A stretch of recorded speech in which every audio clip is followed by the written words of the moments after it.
welcome to another episode of Bad Decision Works and working on the Mailtruck project. This is by far the hardest video I've ever made, or at least the one that I put the most thought in, and it's not the best one, I can guarantee you that already, but it's wiring. It's mostly wiring that I've been doing in the past week, and it's hard to make that exciting. You can't. So what I'm going to do is first I'm going to show you the other things, the non-wiring stuff, just like an update, like this, change, blah blah blah. And then I'm going to show like half an hour of wiring stuff, but don't worry, there are some few good tips and tricks. So if you're going to do wiring one day, then I at least advise you to stick around and watch it, because it might come in handy someday. But in the end of the video I've got a nice surprise, so stick around for that. So let's start with the front of the car. In one of the previous videos I installed the whole front, like all the panels and everything, but then I had to change it again because the actual cabin has moved a little bit forward. That meant that I had to redo all the mounting points. Well, reposition them at least. But now these are tied. There is a new bracket in the bottom. Same on this side. So the panels are really sturdy now. This is good. It's just 3 mounting points. So if I want to take off a panel, 1 bolt, 2 bolts, 3 bolts, and that's it. And in this panel I already installed the headlights that I got in the mail. This is a Volkswagen Golf 1 headlight. Just an HV4 bulb with a, I think T10 is the name for the small ones, for the parking light. So this works. I just have to 3D print a nice bezel that goes around and mounts in an easy way. But the actual like bucket thingy that the light fixture mounts to is riveted in place. That works really well. And well, it's adjustable and everything. And the upside is that it's not very deep, so there is a lot of space between the frame and the light. But now I just have to wire them up and install that one on the other side.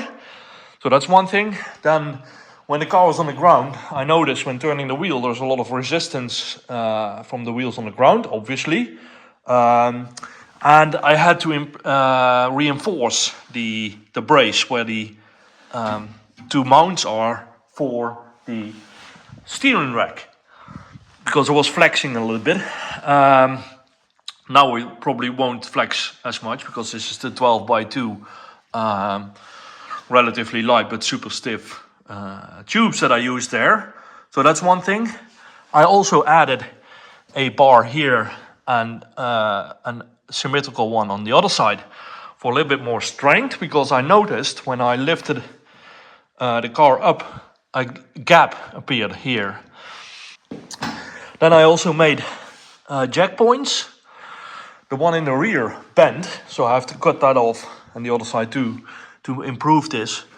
But as you can see, there are now 2 bars with some triangulation. One's missing there, but I'm working on that. I run out of welding gas again. Last time it was argon, the 100% argon. Now it's argon mix, so it's the MIG machine that's now out of gas, and that's really inconvenient when you're doing a lot of tack welding.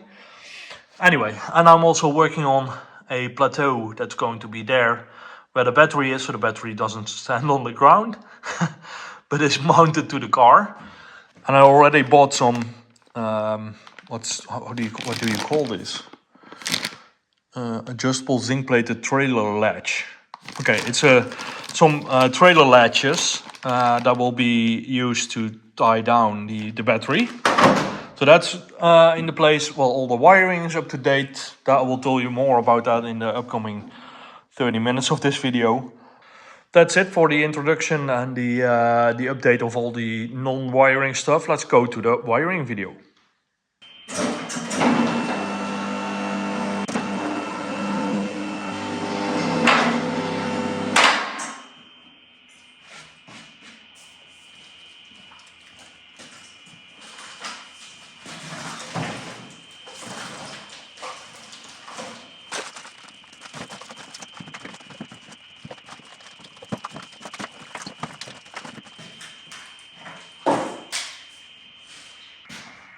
Yes, the wire loom. I'm already having a little bit of a hard time to make this an interesting video because, well, nobody likes wiring except for me. I kind of like this. Well, liking.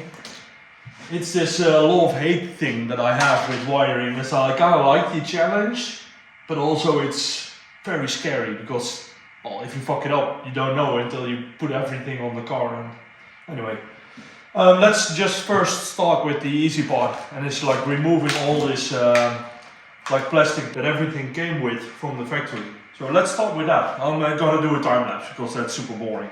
Nobody wants to watch me like doing this for half an hour. Yes.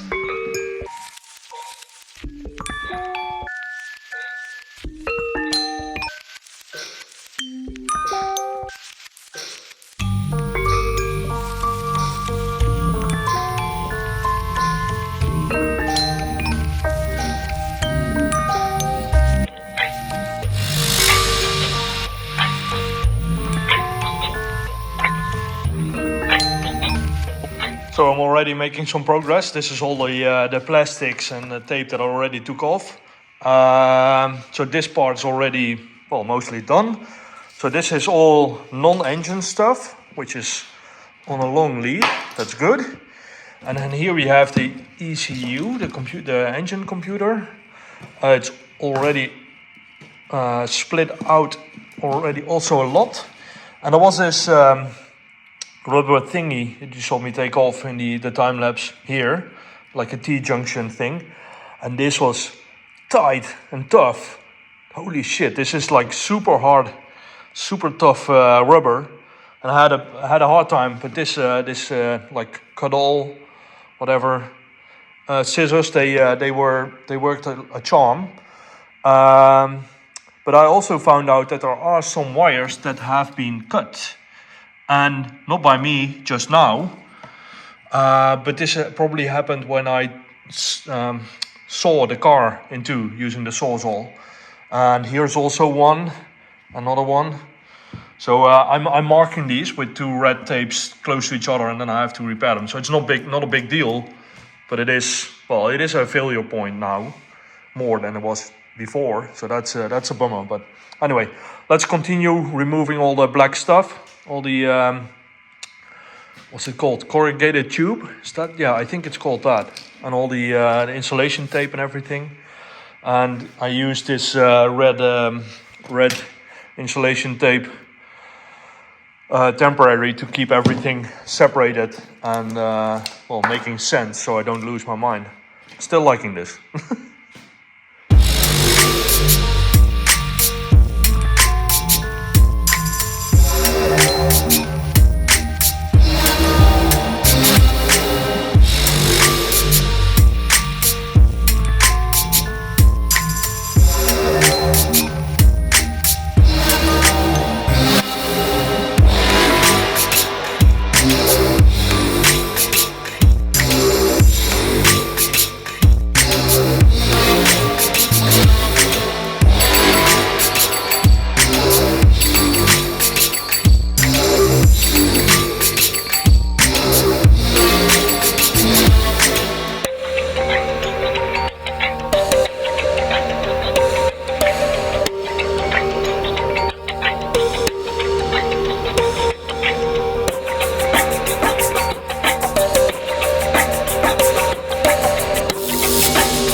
So the bin's already almost full with all the plastics and corrugated tubes and everything.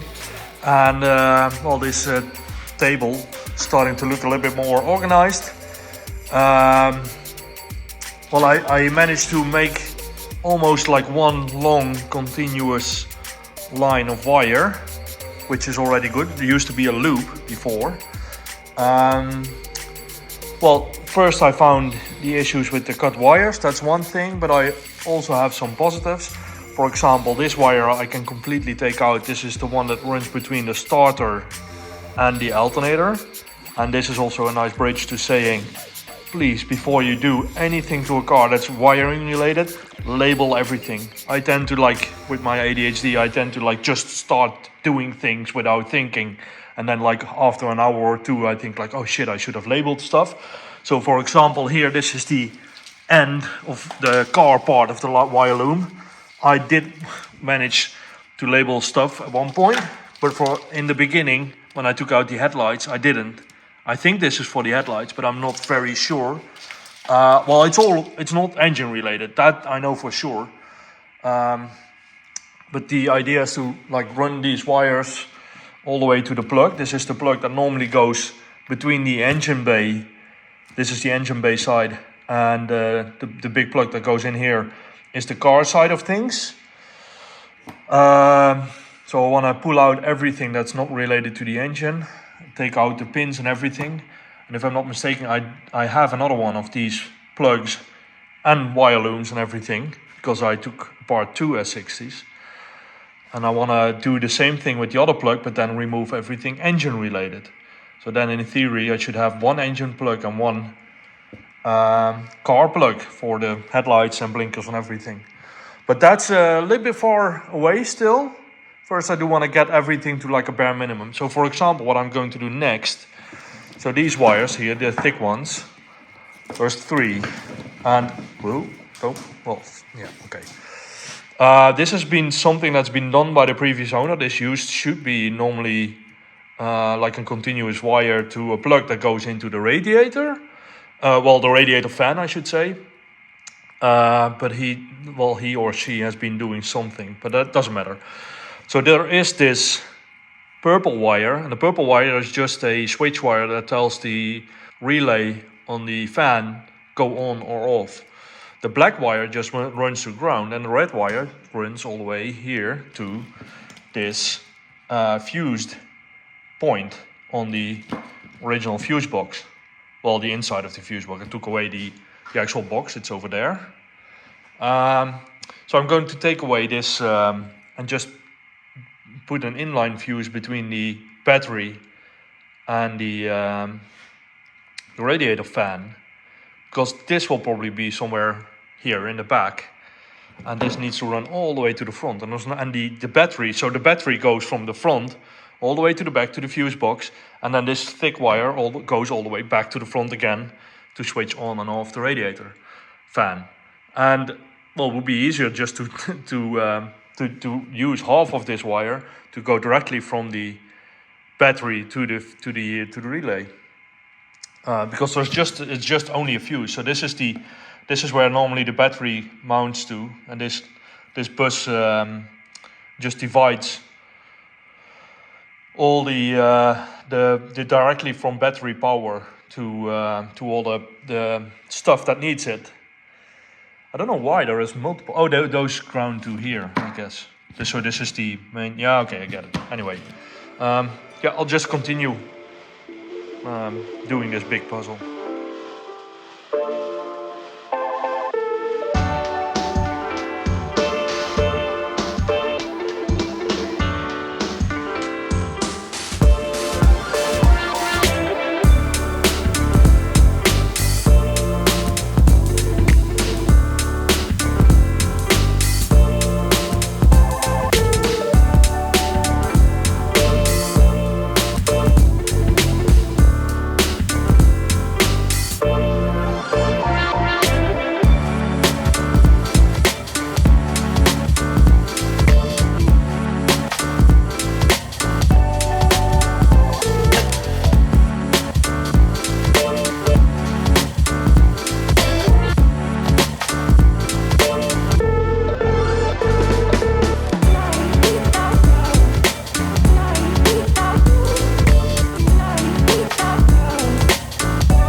So I was thinking about how I could make this video interesting, and well, it's wiring, so it's super uninteresting to watch. But the thing that I can do is just instruct on, well, the best practices that I at least use. I don't say that there are best practices, but best you want practices, I guess. So these are the plugs that come from the main fuse box in the engine bay of a P2 model Volvo. Nice thing with these modern Volvos is that all the plugs are numbered, so C4, C5, C6, 3, etc. So what I do is write down on the, well, I first labeled them, but now I just wrote down on the plug which plug number this is. So this is C4, and I'm going to unplug all the wires, like untangle them and then group them again. But with most plugs, here it's brown orangey, here it's white.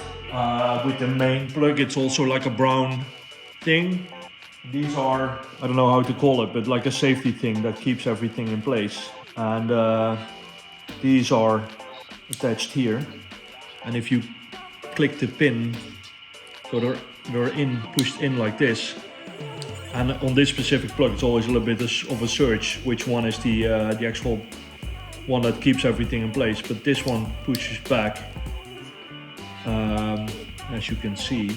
If you push it back and pull it up, you can extract this safety thingy.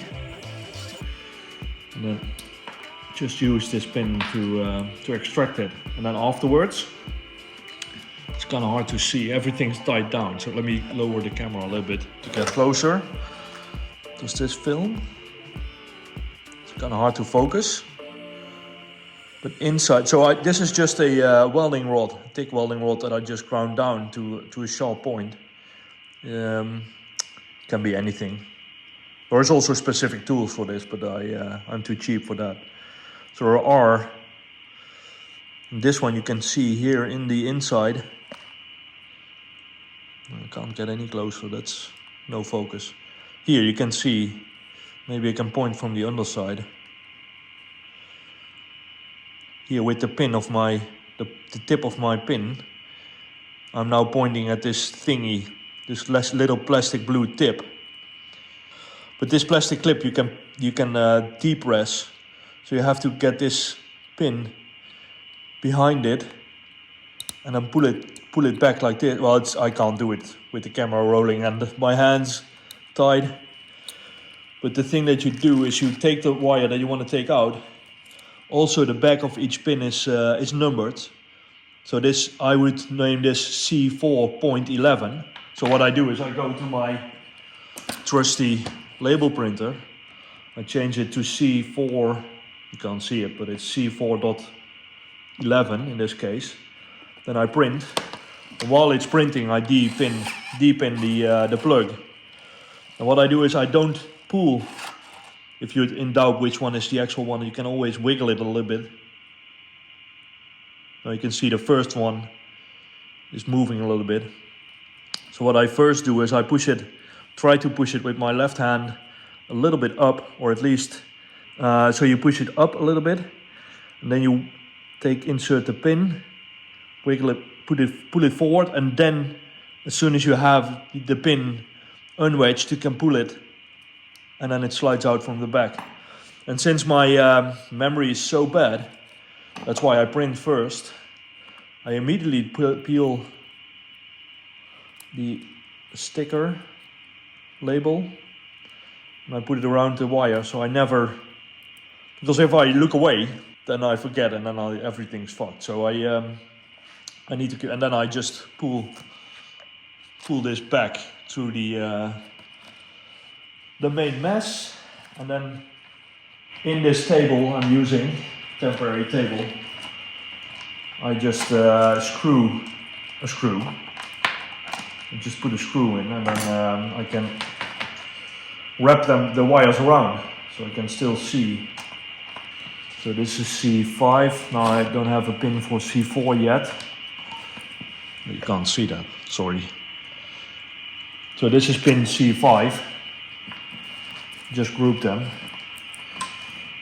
And then this will be 4. So I'll write down 4. on the table. You just wrap the wire around 2 or 3 times. That's it. And that's how I just continue unpinning everything, grouping them, and then I'll just see what I can spare or change or whatever.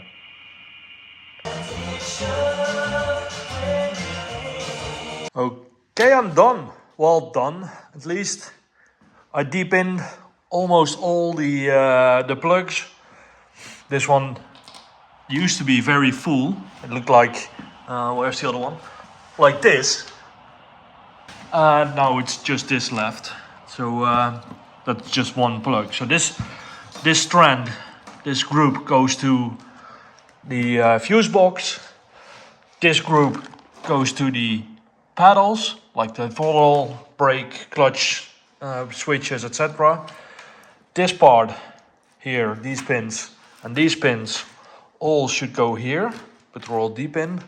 And this is also one bundle that goes to the fuse box. Then there is 2 bags here. I just coiled everything up and put it in a bag. And this is all the stuff from the passenger side, non-engine related stuff, blinkers, headlights, etc.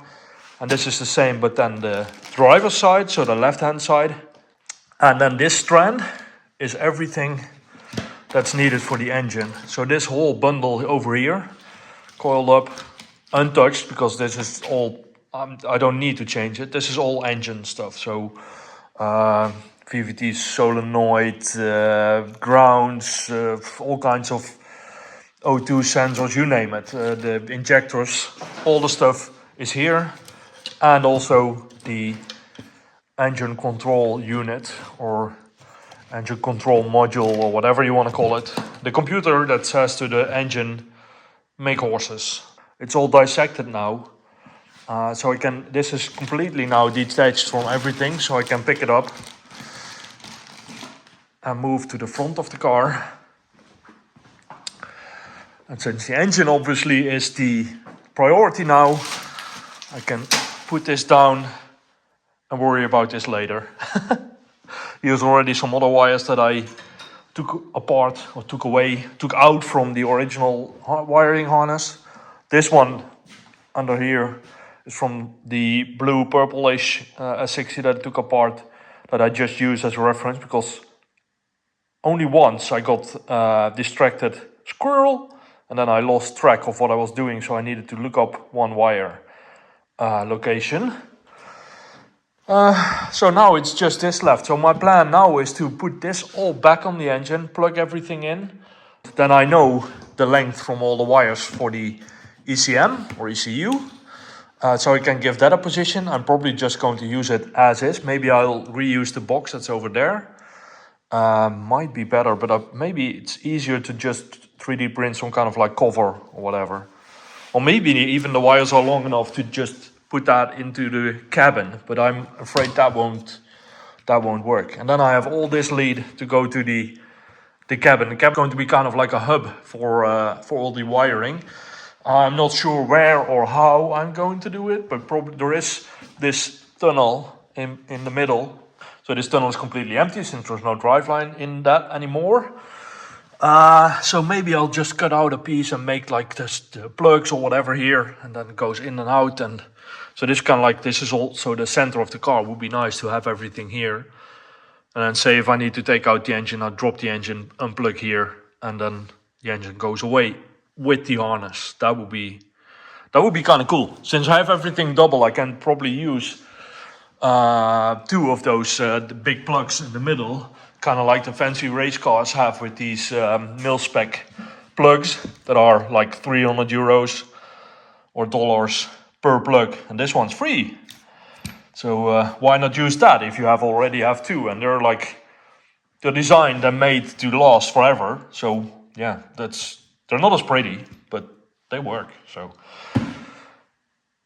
yeah, let's move from this point. Oh, and there's also one extra thing. So this is the ABS pump thingy, ABS module, and it's super heavy.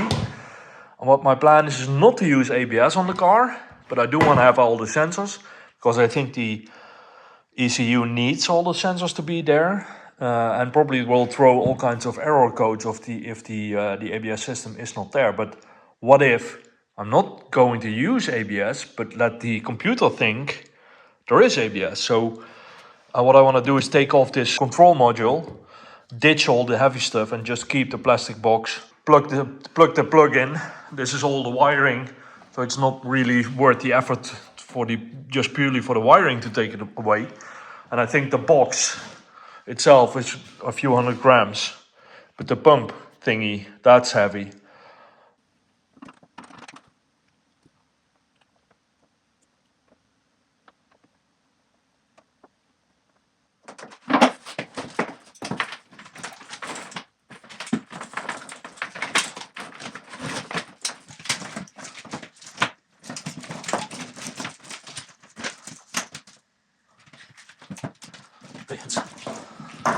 Start on this side. This is the, so this goes to the fuse box, yes. This is the vacuum, this exhaust. So let's start on the top of the engine. This is all the injectors, water temperatures, sensors. No, this is the coils actually. This is the, I think. We'll see. Let's first open the door.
Well, as you have seen in the time lapse, I already started working on the main car harness. So the engine harness is either split in parts, but the main part, like the actual engine stuff that goes to this, all the sensors and everything, is already installed on the engine.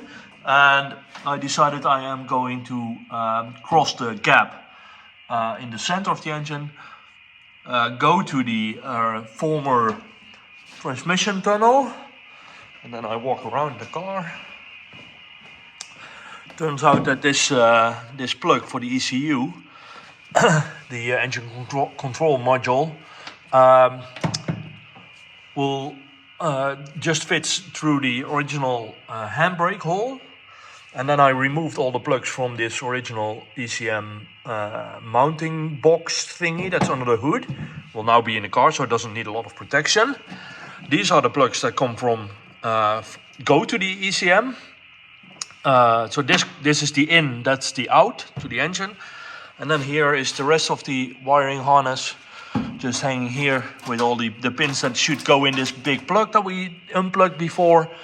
And then somewhere around here probably will be the fuse box, the original fuse box. And then hopefully I don't have to extend a lot of wires. This is one that's very clear that has to be extended. This is the coolant reservoir level sensor. Well, that can't live here because the coolant reservoir will be somewhere there. But that's just 2 wires, so that's easy to extend. So this is a very big plus, that everything turns out to be very nice. I expected it to be that it would be necessary to like extend the whole wiring loom over there and do like a gazillion wires and then find the right colors and blah blah blah. But it turns out it's much more easy, probably because the car is so small. But then this is the part, so that part is the stuff that normally goes like from the windshield of an S60 or whatever P2 forward, and this is everything that goes backwards. And this is the stuff that controls the doors, the interior lights, the dashboard, the trunk latch, the trailer hitch I just found, etc, etc. So I'm going to plow through this pile of stuff and just slowly move and pin everything to the board. This is, well, still looks like a mess, but this makes sense to me. So this is the driver's side harness. This is the passenger side harness on this side. This is all the stuff that goes to the trunk lid, the light, the lock, etc. This is the main rear control module, or whatever people call it, with some fuses and some relays. But this is, I could split it. So this is, I just taped down literally lines like this is everything from the back seat of an S60 or whatever P2 backwards. So that's that. Now I'm slowly going to untangle this spaghetti and move stuff and probably label the stuff that I don't need. For example, rear doors. Well, that rear door, but not the rear door for the back seat, because there is no back seat. And but I keep everything, and what my plan is now is to make everything nice bundles, so I can easily move the wiring harness around, install it on the engine harness that's already there, hook up the battery, fuel tank, and then see if the car will crank over and start, hopefully. Exciting.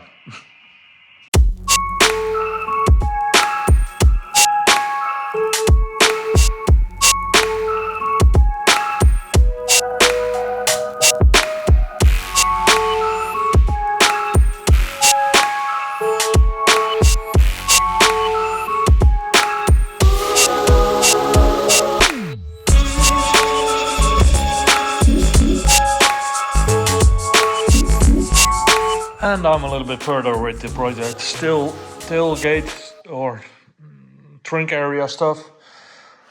This is all door and unnecessary stuff, but it's mostly I bundle everything and made groups and even deepen some stuff. For example, everything, all the wires for all the speakers that at least I don't need at first. So this makes a big difference in the mess. This is the remaining ABS wires, the part that runs through the car, so for the both rear wheels. And speakers deep in from the door plugs. Those I'm going to just bundle up like this one. So they are going to stay for a while I'll test everything. And then if everything works, I can slowly remove components. And maybe I need some door stuff, like maybe I need to use a pin or 2 pins or more pins from this just for the computer to think the doors are closed or to know the doors are closed. Would be cool, because the dashboard of an S60 has a display and it tells you if a door is open. There is now 2 doors instead of 4, but well, if I could wire up the front ones, that would be kind of cool. So if you open the door, then the warning light goes on, like door opens. Which I've never had that. Never had anything on this car, so it's well, yeah, would be cool to get that working. So the only thing that I need to do before I can take everything here and move it to the car, and I think I'm just going to hang it on the side of the car and then just plug in all the components, wire up the fuel tank that I don't have yet, but I should buy one soon. Wire everything up and then try to start the engine, and if it starts, then I can start removing components and giving everything like a more permanent place. So wiring, yay! Well, I do like it. I shouldn't try to be popular or whatever by saying wiring, but I kind of like this. It's just like nice music on the radio, just tape, scissors, and some small stuff just to, I don't know, I like it. Okay, so everything's wired up, but like the main stuff, not the engine, but here. So let's see what happens when I put power on it. We have interior light at least, and I heard some clicks, so that's one thing. Let's see if I can turn over the ignition switch, the key. No, nothing happens. Well, wouldn't start. That's an easy given, but also the dashboard doesn't light up.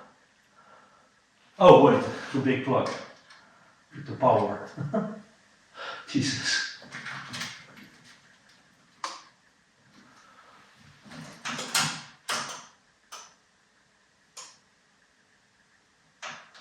Something switching, but oh, this one also lights up now.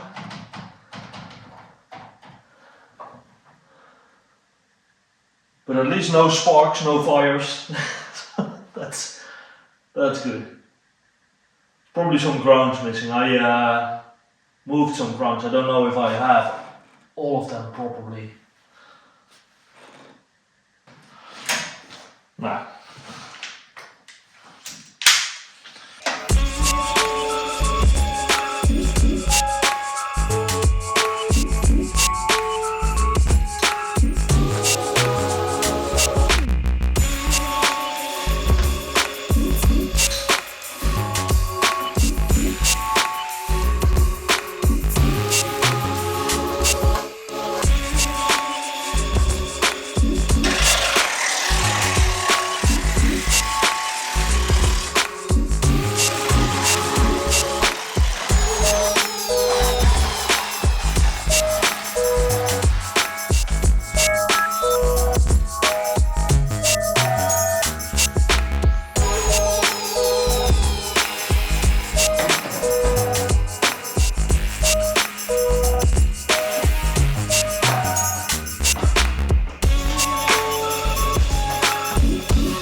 Thanks for sticking around to the end of the video. It's been boring.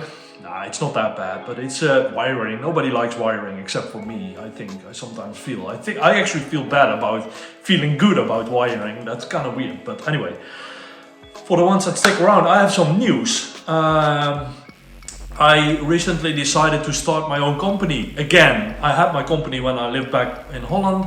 Then I moved to Sweden. I was kind of intended to restart the company as soon as possible, but then I noticed, actually when I stood still, that I was putting a lot of time and effort in Bad Decision Works as a company. And the move to Sweden was kind of hard and everything. I don't want to go into all the details, but I decided to stop. But now, 2.5 years later, everything calmed down and I'm ready to be an entrepreneur again. I'm not going to do lift kits, car parts, etc. Maybe one-offs. So if somebody wants to build something like this, you can send me an email and I build you a car. But one thing I really liked back in the day was doing design stuff like merchandise, decoration stuff, stickers, etc. So I decided to set up a web shop. The web shop is going to be in the same URL. I kept the URL baddecision.works. It's not baddecisionworks.com or whatever. .works is the top level domain. So it's baddecision.works. Go there and subscribe to the newsletter, because the ones that subscribe to the newsletter, that's the only thing you can do now because the website's still closed. I'm still really working hard to make all designs and everything. But the ones that are that subscribe now to the newsletter will get a 20% discount as soon as the webshop launches, and also will get a notification when the webshop launches. This deal will only last for a few days and is only for the people that subscribe now until the web shop opens. There will be some deals afterwards, obviously, but not as good as the 20% that I'm offering right now.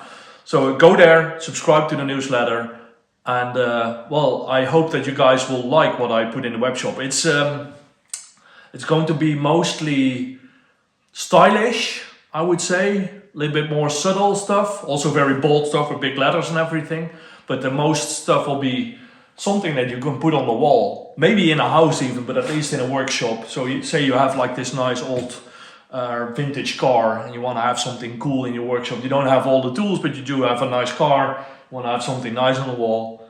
There will be posters that have nice prints that are not like "fuck you, I drive a Volvo," whatever tacky, but just like cool stuff like exploded views of car parts,